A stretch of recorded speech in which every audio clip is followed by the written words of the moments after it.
जय श्री कृष्ण। कारकट महीने की कथा।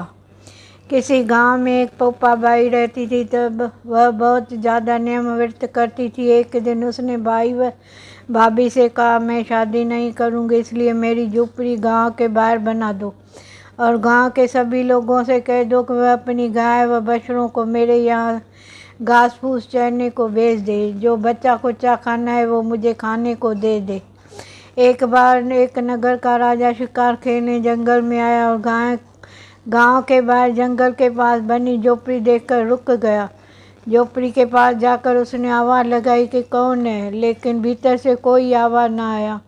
वह लगातार दरवाज़ा खटखटा रहा। तब पोपा बाई उठी और कहने लगी, कौन हो तुम जो बार बार दरवाज़ा खटखटा रहे हो, क्यों आवाज़ लगा रहे हो? राजा ने कहा, मैं यहाँ का राजा हूँ और तुम्हारे साथ विवाह करूँगा। पोपा बाई ने कहा, जहाँ से आए हो वहीं चले जाओ, मैं किसी पराये आदमी को मुँह नहीं देखती हूँ।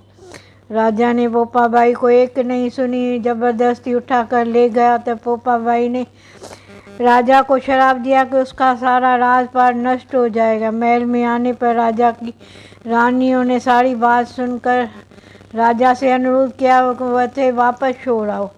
राजा जब पोपा बाई को वापस झोपड़ी में छोड़ने चला तो रास्ते में पाप की नदी आई, जिसमें वह डूब गया। पोपा बाई धर्मराज जी के यहाँ पहुँची और धर्मराज जी ने उन्हें स्वर्ग का राज दे दिया। एक बार एक सेठ व सेठानी मृत्यु लोक में स्वर्ग लोक आए तो उसके द्वार बंद देखकर वह धर्मराज जी के द्वार खोलने की आग्रह करते हैं।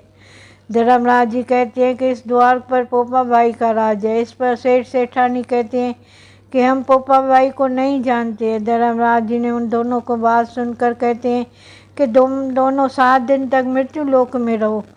8 खोपड़ा में राई भरकर 5 कपड़े ऊपर रखकर कहानी सुनकर उद्यापन करना, कहना कि राजा है पोपा बाई लेखा दे ले राई कराई का।